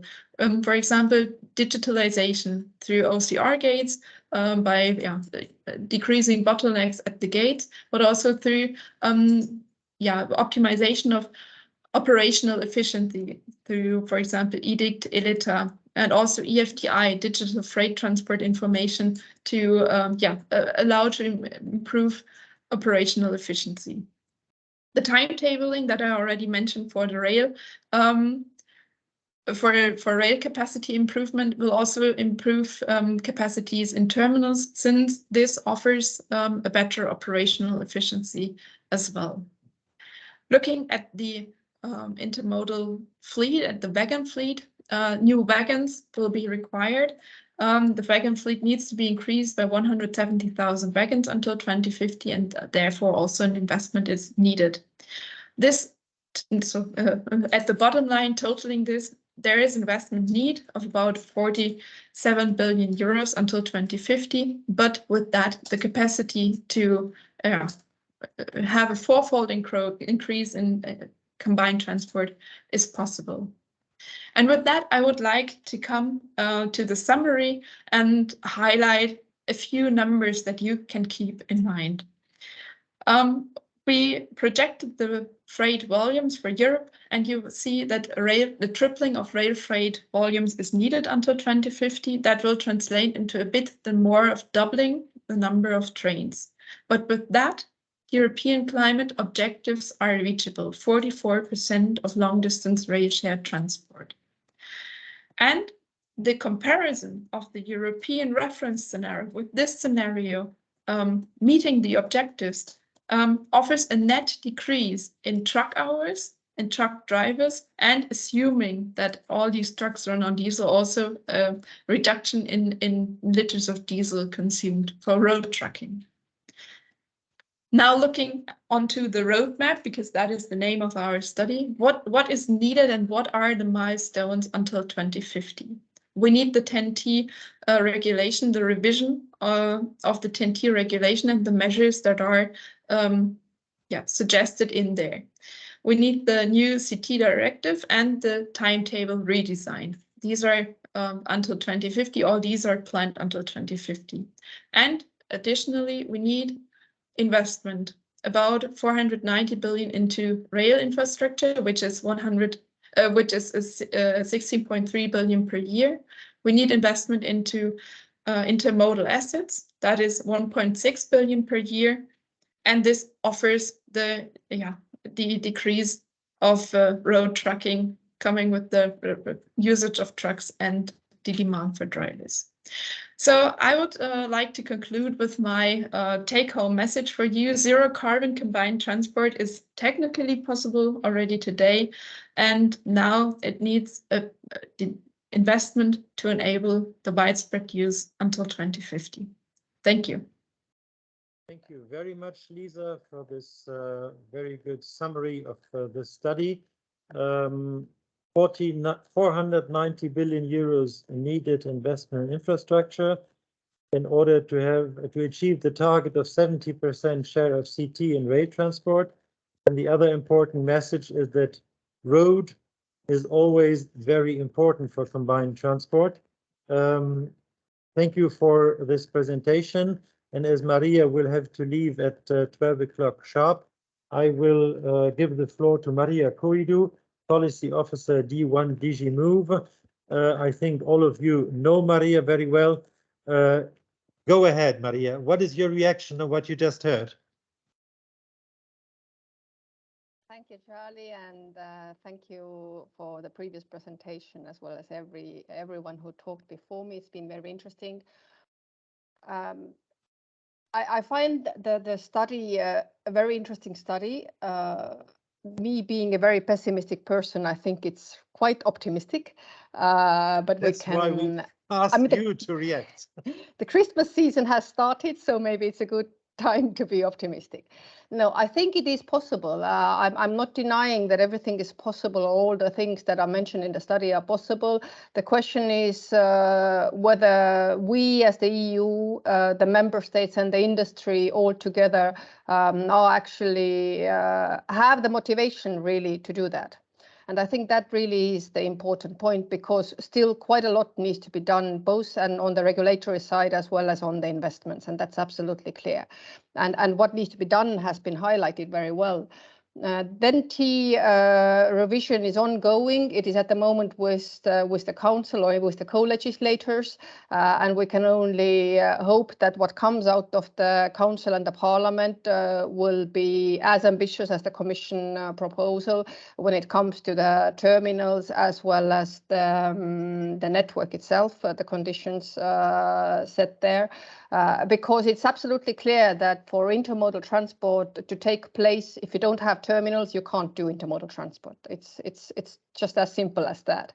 And many industry stakeholders have told us that what do you need for intermodal transport? It's terminals, terminals, and terminals. So there, I really do hope that we get the motivation up to have these necessary additional terminals or the capacity increase where necessary, because that's absolutely essential.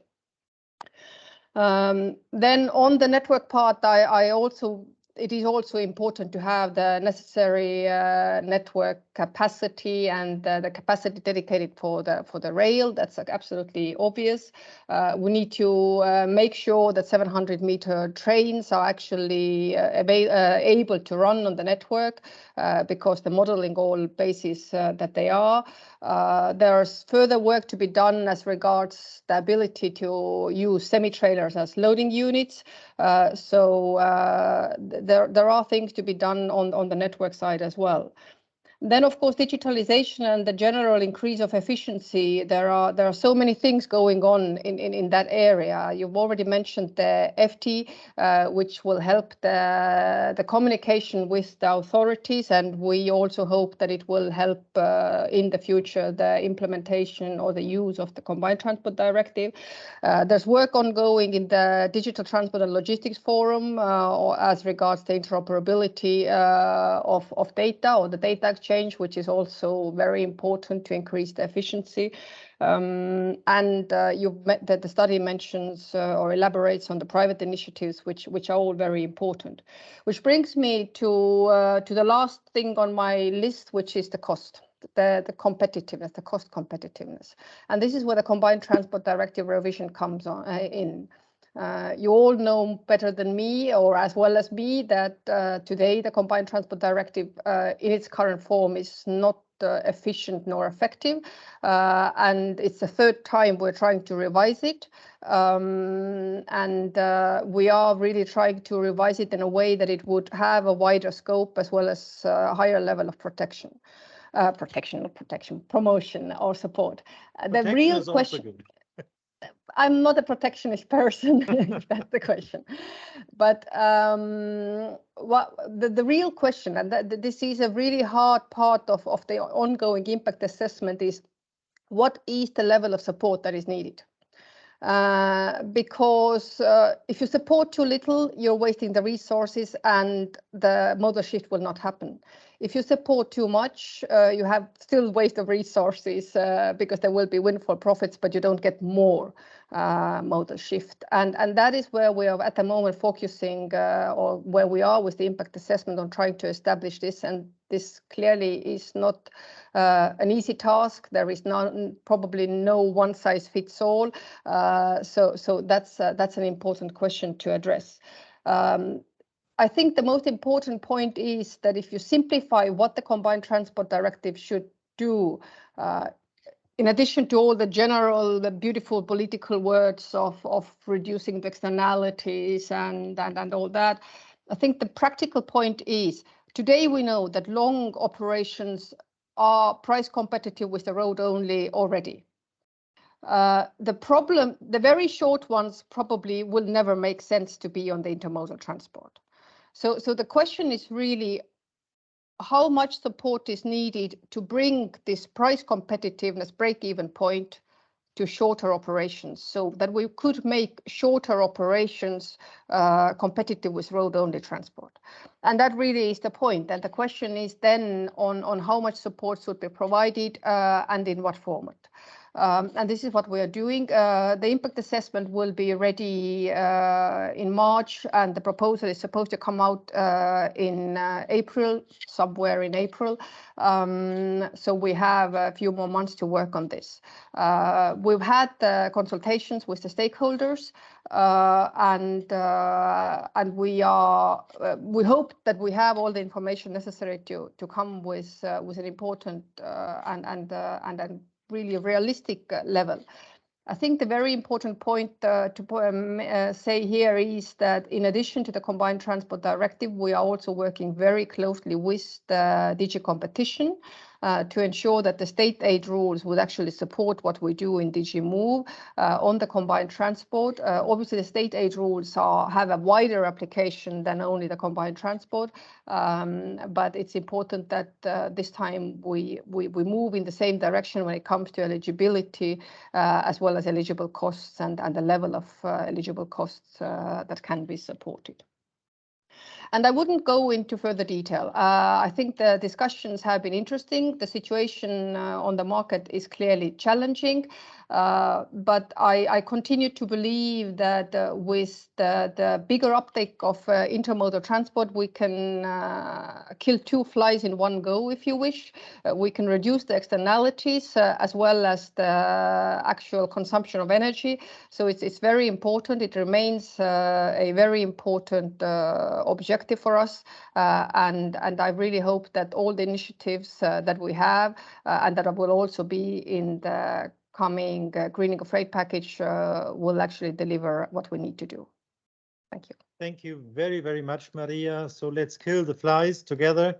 I'm really positive about this momentum that we have, because all these legislations are having a direct impact on our targets, which we want to achieve. So it's a greening freight package, including CT directive, including weights and dimensions. And it's really interesting to see how all these different pieces of the puzzle are coming together. And I hope that we will be able in this period to come up with a good new legislation. So looking forward to the proposals of the Commission that are upcoming, and looking forward to continuing to work as we did in the past with DG Move. Thank you for participating. I know that you have to leave, Maria, but I think it was very good to have your direct reaction on the study. We will continue now with the other panelists, starting with Ben Bernard. Ben Bernard is the General Manager of Combinat Terminal in Antwerp. Your reaction, Ben, would be nice to hear, and tell us a little bit about your view and most important changes in the European regulatory framework to bring about the doubling of rail freight. So how do you how do you see the things evolving? Ben, the floor is yours. Hi, also from my side, thank you for the invitation. And I think it's very important for terminals that we adapt and that we make sure that we can follow the advice that is given there. For instance, I think every terminal nowadays which have to be built or should be built should at least get rail tracks of 740 meters, because this will be the future, right?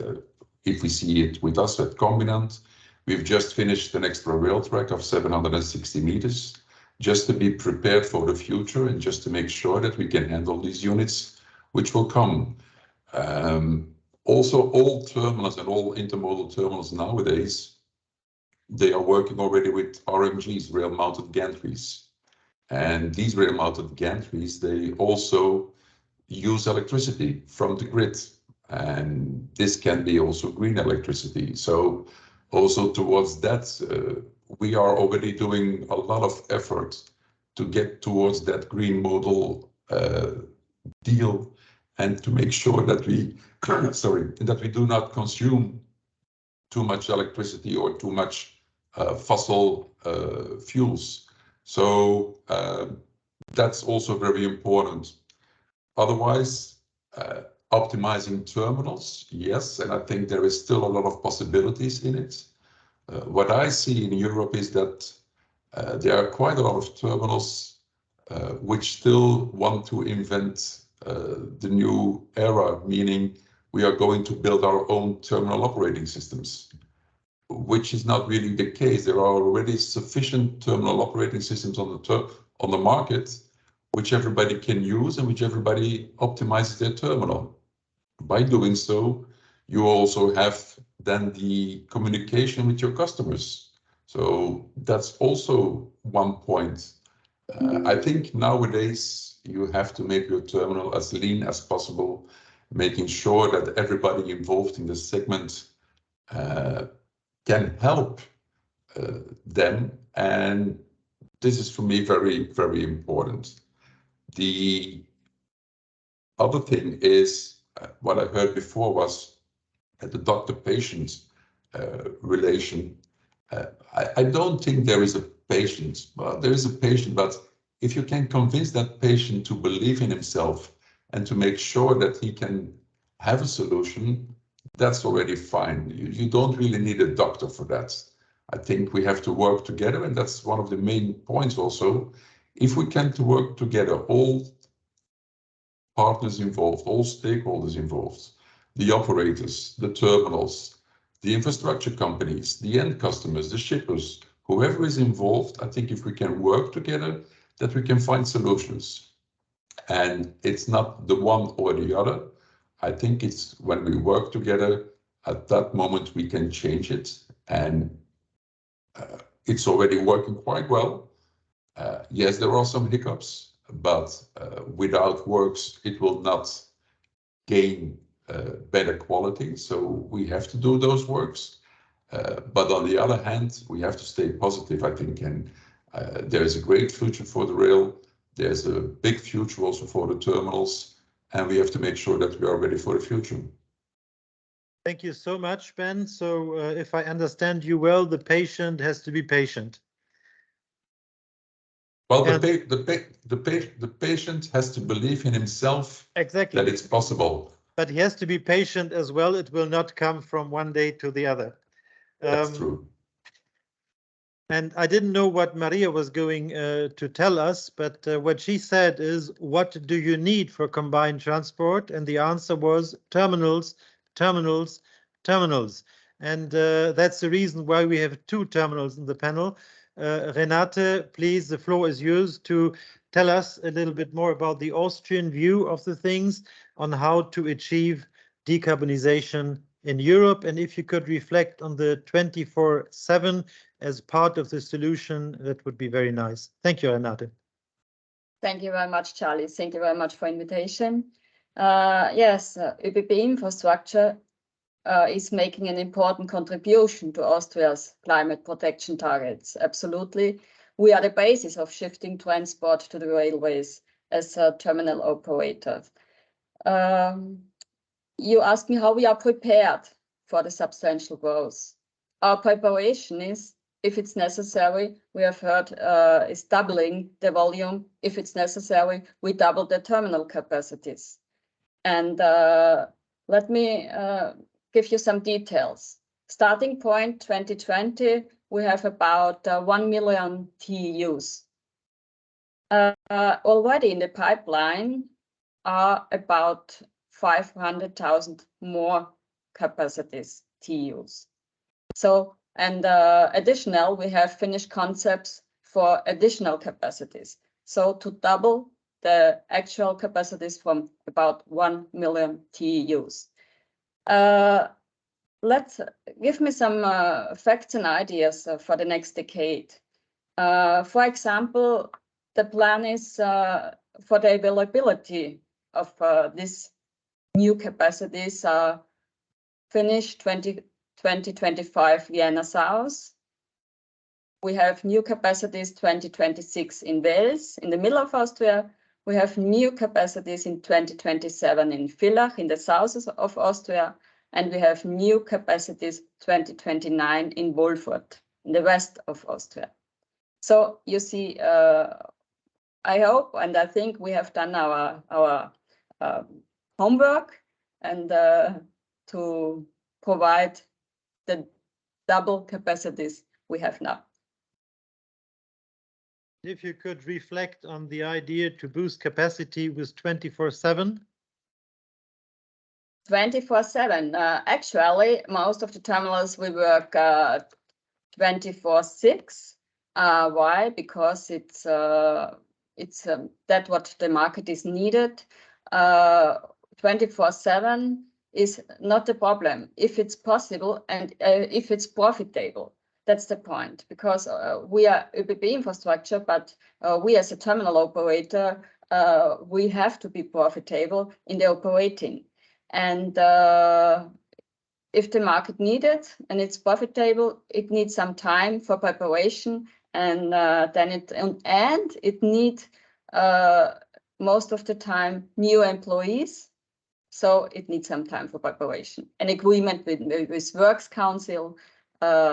So to do this, and we can do it. Thank you very, very much, Renate. First of all, for your very concrete figures and to give us the perspective of doubling capacity. This is good. And of course, 24/7, I understand it must be economically viable. But there is a perspective here as well to boost the capacity. Thank you for these insights. And I give now the floor to Josef Doppelbauer, Executive Director of the European Union Railway Agency, to give his thoughts on how to achieve decarbonization. The agency, I think, is in the heart of the topic. Josef, the floor is yours. Many thanks, Charlie. Good afternoon, everyone. And I have listened with great interest to the keynote speeches and the interventions of the panelists. I believe everyone has recognized that the climate goals with regard to transport can only be achieved with rail. And for the freight sector, that means intermodal transport. This is the only way to achieve the modal shift. And apart from the necessary investment, and here I underline what we just heard, we need to invest in particular into intermodal terminals. We also need to invest into the efficient port connections, and we need to make sure that the semi-trailers will become craneable. I believe we need to push certain regulatory measures, and I want to mention 3 items here. First, in rail, we need to continue driving harmonization across borders. We need to reduce the waiting times at borders, and this is part also of a cross-border study that the agency will present on the 12th of December in Brussels. Then we already heard the reference to the TEN-T revision, and the TEN-T revision contains some important elements, such as 740-meter trains, the P400 gabarit, ERTMS. But we need to face reality, the new reality. And the reality is that we have a problem with capacity specifically in degraded situation. Therefore, we propose to amend the TEN-T regulation with a minimum standard for the quality of the rail connections, meaning that we should, on all double track section, signal both directions so that we can efficiently move the transport to the other track. And we need to have regular crossovers, in German Überleitstellen, at least every 5 kilometers. This is absolutely necessary in order to have a guaranteed capacity. I also heard the word safeguarding capacity, in particular in case of disturbances. And this will also help us to maintain the punctuality, which is one of the critical downsides of rail at the moment. My second point is we also need regulation outside rail. In order that the projections that we just heard in the study are not just wishful thinking, we need regulation such as fair taxation that really achieves fairness across the mode.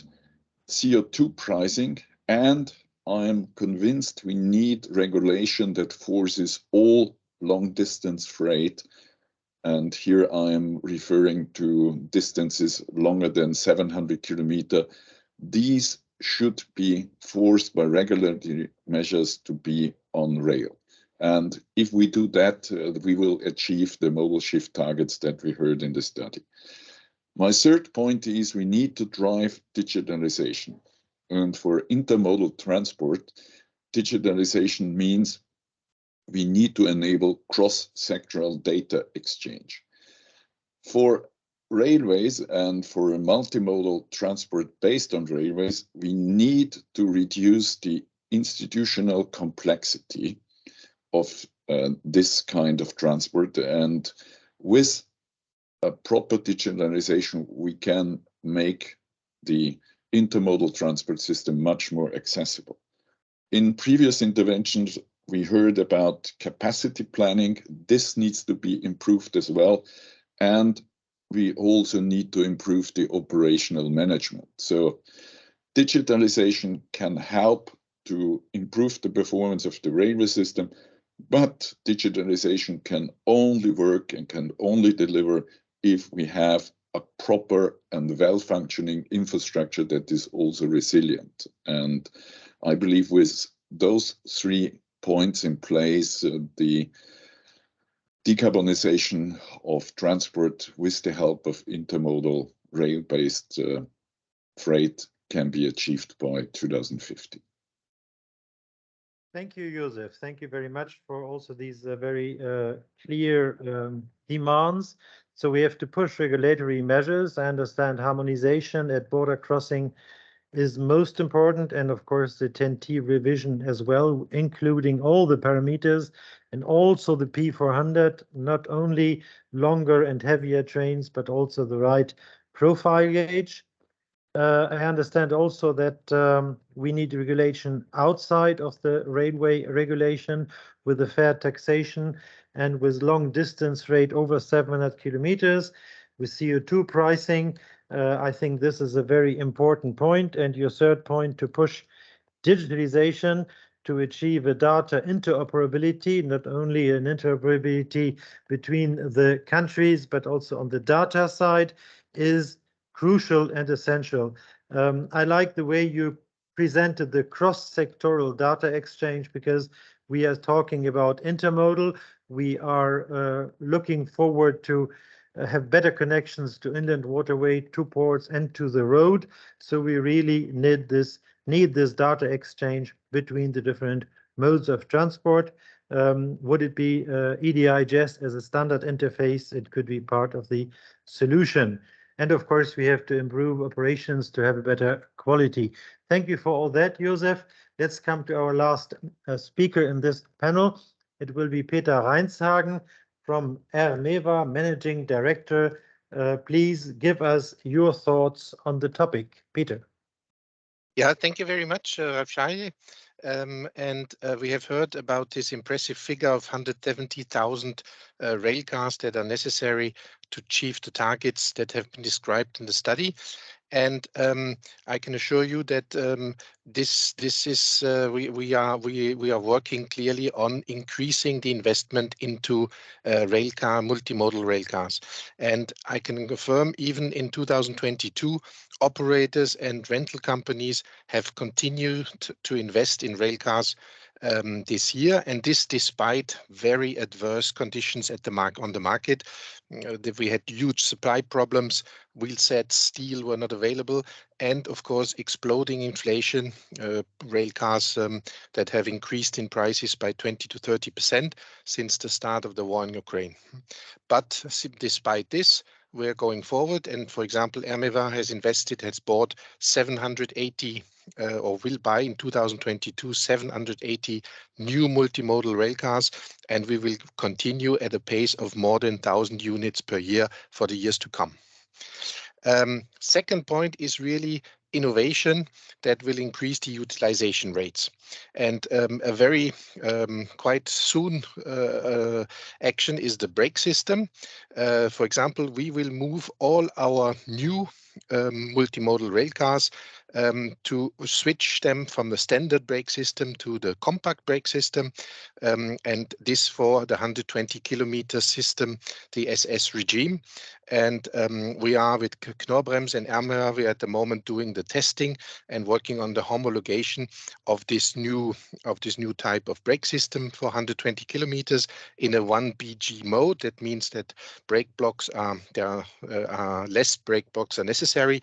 We expect this to come through in the first semester 2023. And advantages here, for example, is that instead of having a revision every 12 years as it is today, the compact brake is every 15 years and probably very soon will be 18 years. It's totally digitalized, so you can get data from the brakes immediately, directly. You can do standard exchange, which means that you don't need to wait for repair, but you just simply exchange it with a spare part that is available. And there's almost, up to now, we can say on compact brakes, there's almost no repairs. And as that, with these advantages, we will equip all our wagons with this new system. Digitization, we just every speaker talked about it, and maintenance 4.0 and condition-based maintenance and predictive maintenance will extremely help to increase utilization rate for wagons. And we are, as Ermerer and Inveo, the workshop unit of Ermerer Group, we're working with a entity in France called Relenium to work on this for the next 3 years, and as well together with Knorr-Bremse in an aero-ferro benchmark system. So this is moving forward, and we will get results in the next years. It's as well very practical things coming from the boxes that we have installed on our wagons. You can, for example, on a flow, position your maintenance sites directly on the flow, and after analysis of the data at sites that already need stops, where already stops from the wagon are to be seen. You can see that the wagon is stopping, but let's do the maintenance exactly where the wagon is stopping. So this is again utilization rate increase. And then of course we have the digital automatic coupling, and this really is the entry into the new era, into the new time of rail freight. It opens the door to the intelligent freight train, and the advantages in terms and the productivities that will come with it, we don't really know yet. It will be really revolutionizing the way we do this business. And please don't forget coupling. That's not about coupling. It's about electricity and data. And of course, there are as well loading unit concepts. There's the wagon, but then there you have the loading units, and there's quite a lot of things going on in this area. We're working on loading units, specific loading units for recycling and for scrap material. And for example, there's a system in France called CEE. It's an energy saving scheme that subsidizes loading units or other entities to save energy. And this has recently been opened to rail freight specifically, and it's a really good system that might be interesting for other countries.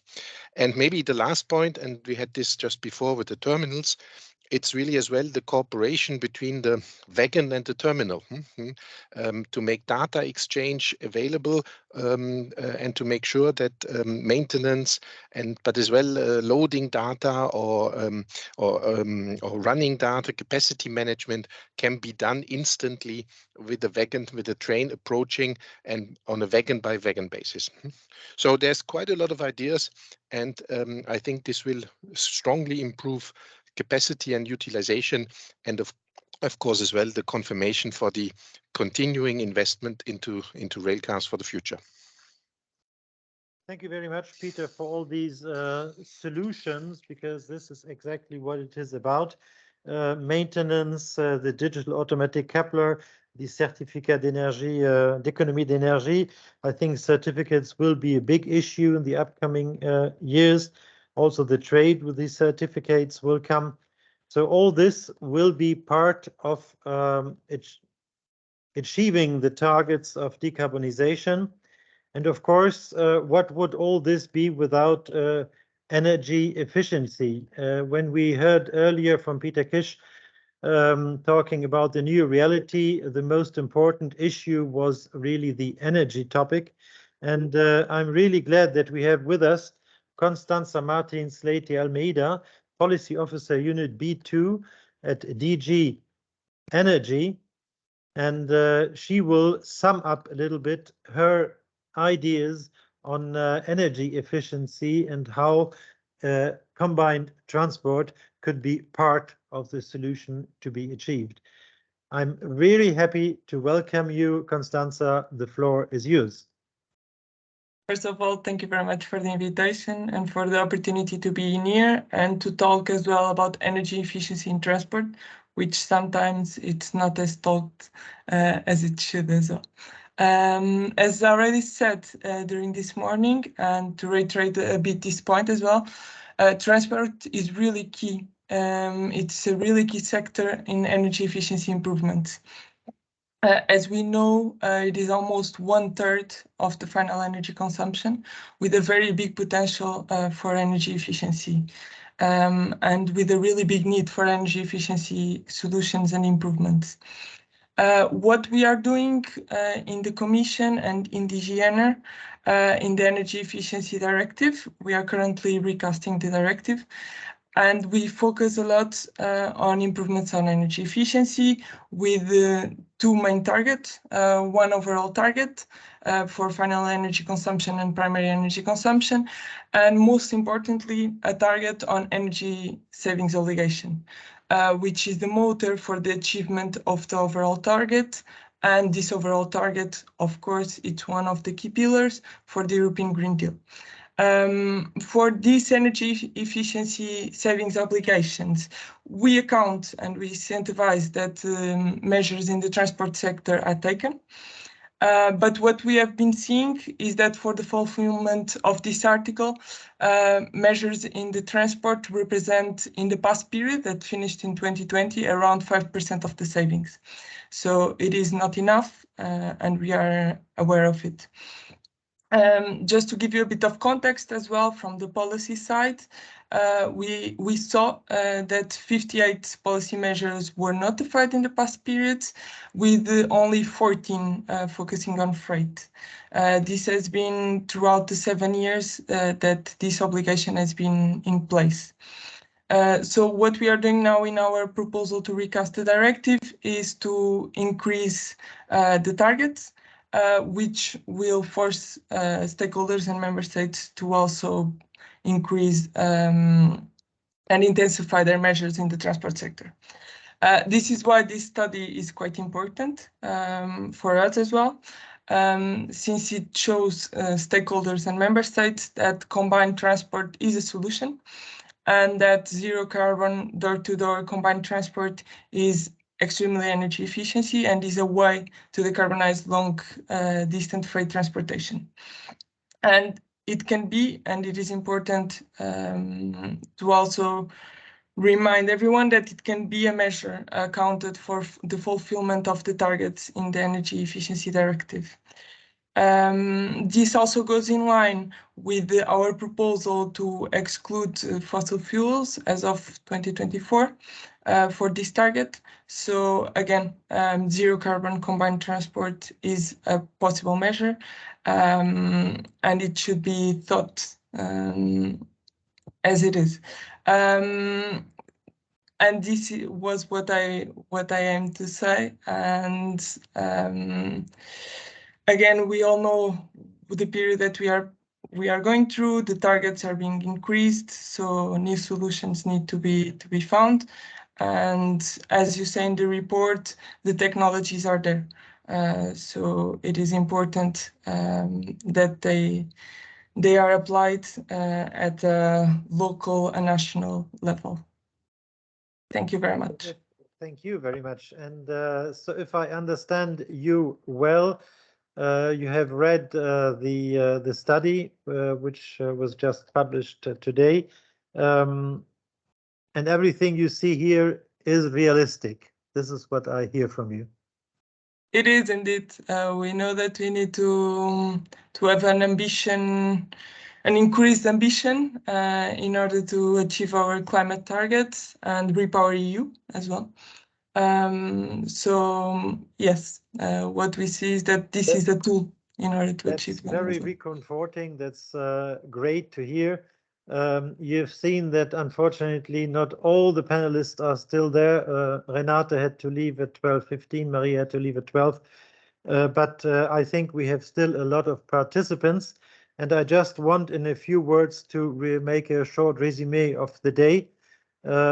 This day was the third European Intermodal Summit organized by URR in the context this time of CT for Europe. This is the campaign which accompanies the legislations, 10T, and of course also the greening freight package. And it's important to bear in mind that everything is linked together. So we have a new reality which we are confronted with, and Peter Kish really made it very clear that the challenge is enormous, but there are still hopes, there are solutions, there are ways to get out of this crisis, or this different crises. And the main way to get out of this crisis is to work together, to listen to each other. I don't want to repeat all the statements that have been made today, but I would like to say that if every stakeholder in the logistics chain, every stakeholder in politics contributes with his part, then we would be on a good way to achieve our targets. Decarbonization has not to be forgotten despite the economic crisis, despite recession, inflation. The targets of climate will only be achieved if we bear them in mind, if we put the right investments, and if we don't say that now that we have other topics that are more important, we just forget about climate. It can only be dealt together. This will be my final statement for today. Thank you for having been here today. Thank you to the Council Presidency, to the Parliament, to the Commission. Thank you to all the speakers, the operators, the customers, but also the representatives from ERA and the wagons from the terminals. Thank you to all of you, and see you next year at the next European Intermodal Summit 2023. Hopefully it will be a live event.